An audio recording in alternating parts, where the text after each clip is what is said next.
ಪಾಕಿಸ್ತಾನಕ್ಕೆ ಭಾರತದ ಕೆಚ್ಚೆದೆ ಯೋಧರು ತಕ್ಕ ಪಾಠ ಕಲಿಸಿದ್ದಾರೆ ಎಂದು ರಾಜ್ಯ ಬಿಜೆಪಿ ಕಾರ್ಯದರ್ಶಿ ಸಿ ಮುನಿರಾಜುರವರು ಸಂತಸ ವ್ಯಕ್ತಪಡಿಸಿದರು. ಆಪರೇಷನ್ ಸಿಂಧೂರ ಕಾರ್ಯಾಚರಣೆ ಪಾಕಿಸ್ತಾನದಲ್ಲಿ 9 ಉಗ್ರರ ನೆಲೆಗಳನ್ನು ಭಾರತ ಸೈನಿಕರು ನಾಶ ಮಾಡಿದ್ದು, ಸುಮಾರು 100ಕ್ಕೂ ಹೆಚ್ಚು ಹತ್ಯೆ ಮಾಡಲಾಗಿದೆ.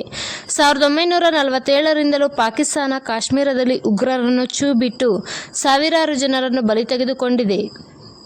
ಇಂತಹ ದರಿದ್ರ ದೇಶಕ್ಕೆ ಭಾರತೀಯ ಹೆಮ್ಮೆಯ ಸೈನಿಕರು ತಕ್ಕ ಪಾಠ ಕಲಿಸಿದ್ದಾರೆ. ಪಾಕಿಸ್ತಾನದ 9 ವಾಯುನೆಲೆಗಳನ್ನು ನಾಶ ಮಾಡಿ ಬಲವಾದ ಪೆಟ್ಟು ನೀಡಿದೆ. ಭಾರತ ವೀರ ಯೋಧರ ದೇಶಪ್ರೇಮಕ್ಕೆ ಸಾಟಿ ಇಲ್ಲ ಎಂದರು. ಡಾಕ್ಟರ್ ಎಚ್.ಎನ್. ವೃತ್ತದಿಂದ ಕೋರ್ಟ್ ಮುಂಭಾಗದವರೆಗೂ ತಿರಂಗ ಯಾತ್ರೆಯನ್ನು ಏರ್ಪಡಿಸಲಾಗಿತ್ತು. ಈ ಸಂದರ್ಭದಲ್ಲಿ 1 ಕಿಲೋಮೀಟರ್ ಉದ್ದದ ತಿರಂಗವನ್ನು ಹಿಡಿದ ಸಾರ್ವಜನಿಕರು, ಶಾಲಾ ವಿದ್ಯಾರ್ಥಿಗಳು ಭಾರತ ಮಾತಾ ಕಿ ಜೈ ಎನ್ನುವ ಘೋಷಣೆ ಕೂಗುತ್ತಾ ತಿರಂಗ ಯಾತ್ರೆಯಲ್ಲಿ ಭಾಗವಹಿಸಿದ್ದರು. ಈ ವೇಳೆಯಲ್ಲಿ ನಿವೃತ್ತ ಯೋಧರನ್ನು ಸನ್ಮಾನಿಸಲಾಯಿತು. ಈ ಸಂದರ್ಭದಲ್ಲಿ ಮಾಜಿ ಸಂಸದ ಮುನಿಸ್ವಾಮಿ, ಬಿಜೆಪಿ ಜಿಲ್ಲಾ ಅಧ್ಯಕ್ಷ ರಾಮಲಿಂಗಪ್ಪ, ಮಂಡಲಾಧ್ಯಕ್ಷ ಆರ್. ಪ್ರತಾಪ್, ಗಂಗಾರೆಡ್ಡಿ ಮತ್ತಿತರರು ಹಾಜರಿದ್ದರು. ವರದಿ ಬಾಬಾಜಾನ್ ಬಾಗೇಪಲ್ಲಿ.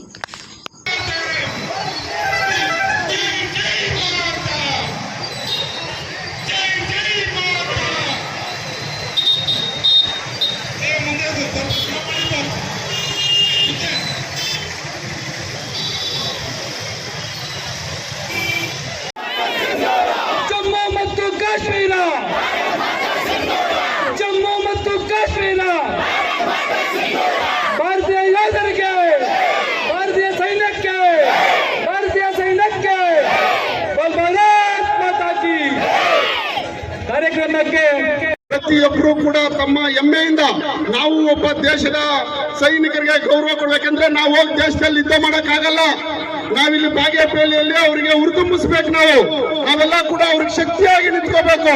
ಆದ್ರಿಂದ ತಾವೆಲ್ಲ ಕೂಡ ಬಂದು ಭಾಗವಹಿಸಿ ಯಶಸ್ವಿ ಮಾಡಿದ್ದೀರಾ. ನಾವೆಲ್ಲ ಕೂಡ ಮುಂದೆ ಇಲ್ಲಿರ್ತಕ್ಕಂಥ ಮಕ್ಕಳು ಈ ದೇಶ ಕಾಯುವಂತ ಸೈನಿಕರಾಗಬೇಕು. ಯಾಕೆಂದ್ರೆ ನಮ್ಮ ದೇಶವನ್ನ ಉಳಿಸ್ಕೋಬೇಕಂದ್ರೆ ನಮ್ಮ ಹಿಂದೂ ಧರ್ಮದ ಒಂದು ಏಕೈಕ ರಾಷ್ಟ್ರ ಅಂದ್ರೆ ನಮ್ಮ ಭಾರತ ದೇಶ. ಇವತ್ತು ಭಾರತ ದೇಶ ಉಳಿಬೇಕಂದ್ರೆ ಪಾಕಿಸ್ತಾನವನ್ನ ನಿರ್ನಾಮ ಮಾಡಬೇಕು ಬಂಧುಗಳೇ. ಆ ಪಾಕಿಸ್ತಾನ ನಿರ್ನಾಮ ಮಾಡಬೇಕು ಅಂದ್ರೆ ಪ್ರತಿಯೊಬ್ಬ ಮನೆಯಲ್ಲೂ ಕೂಡ ಭಾರತೀಯದ ಒಂದು ಸೈನಿಕನಾಗಿ ಹುಟ್ಟಿ ಬರಬೇಕಾಗಿ ಬಂಧುಗಳೇ.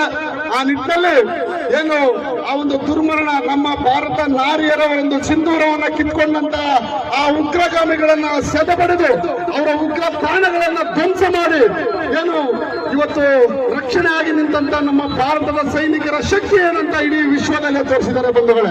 ಇಡೀ ವಿಶ್ವದ ಎಲ್ಲಾ ದೇಶಗಳು ಕೂಡ ಇವತ್ತು ಭಾರತವನ್ನ ತಿರುಗಿ ನೋಡ್ತಾ ಇದ್ದಾರೆ. ಯಾಕೆಂದ್ರೆ ಭಾರತದಲ್ಲಿರ್ತಕ್ಕಂಥ ಶಕ್ತಿ ಅವ್ರಿಗೆ ಯಾವುದೇ ಮಿಸೈಲ್ ಕಳಿಸ್ರು ಇಲ್ಲ, ಯಾವುದೇ ಮಾಜಿ ಸೈನಿಕರಿಗೆ ಒಂದು ಸನ್ಮಾನವನ್ನು ಕೂಡ ಹಮ್ಮಿಕೊಂಡಿದ್ದೇವೆ.